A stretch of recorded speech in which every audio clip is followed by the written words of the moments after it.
on my part. All right. Okay, we're good? 3, 2, 1, and then I'm going to do another silent 3, 2, 1. We have to cut. Okay.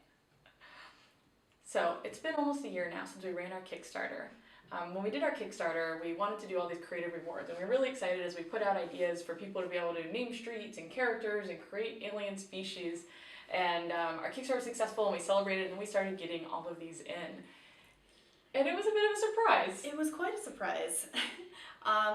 I've been doing most of the writing for the backstory of OVO and our game world, and the game takes place in 2142 on a distant planet that's far away from Earth. It's definitely sci-fi, and we didn't really write that on the backer surveys, so people gave us a lot of very diverse ideas that didn't necessarily fit with what I had thought we were going for with the universe. So Wait, you didn't want one of the founders to be Winston the Yorkie? I hadn't really considered one of the founders being a dog. No, I hadn't thought of that. We do have Winston the Yorkie as one of our founders now.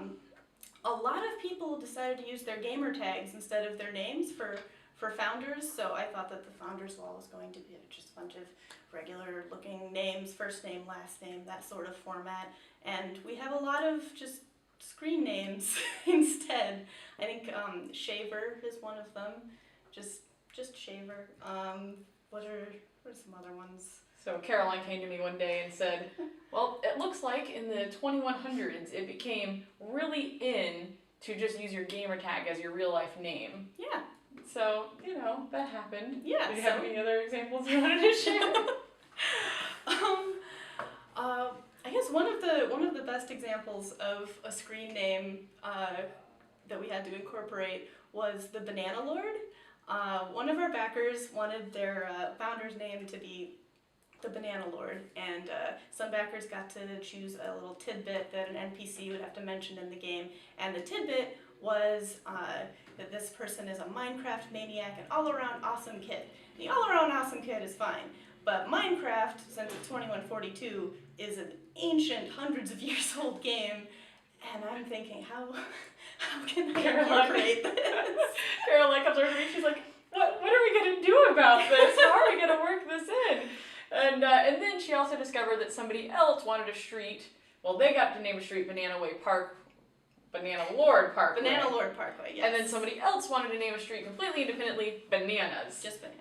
So we sat down to think about this and contemplate, and we really love, and in many of these cases, what came out. Do you want to share the result here of all the brainstorming of how to work this in? Yes. All right. The result of the Bananalord was when the first Pathfinder landed in Espeth, one of the people on the Pathfinder was a man who called himself the Bananalord, and he invented many video games that were extremely popular, including some obscure game, Mine something or whatever. It was very popular hundreds of years ago.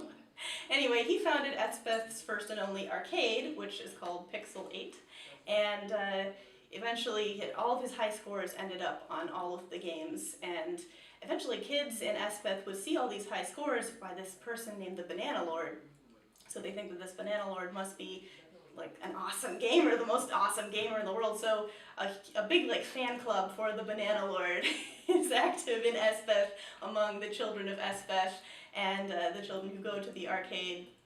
And we were thinking that outside of the arcade, there's a street sign that has 2 street names on it, but one of the children, one of the fans of the Bananalord has taken some spray paint and written Bananalord Parkway, and banana is on the sign, so in a tribute to the illustrious Bananalord. And we're really excited about having some of the goers, NPCs in the arcade kind of hushed whispers talking about that amazing Bananalord player as well. You hear his high scores haven't been beaten for 65 years.